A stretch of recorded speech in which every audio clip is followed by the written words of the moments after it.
ചന്ദ്രന്റെ ഹോട്ടലിൽ ഗ്യാസില്ല, ടൗണിലെ ഹോട്ടലിൽ ഗ്യാസില്ല, കഞ്ഞിക്കുഴിയിലെ ഗോപൻ ചേട്ടന്റെ തട്ടുകടയിലും ഗ്യാസില്ല.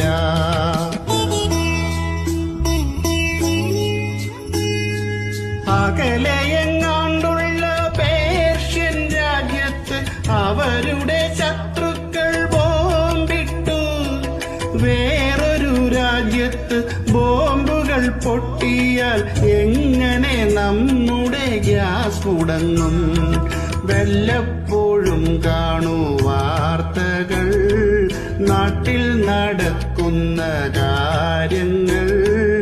ഏതൊരു നേരവും റീലുകൾ കണ്ടിട്ട് മണ്ടത്തരം തന്നെ ചോദിക്കും.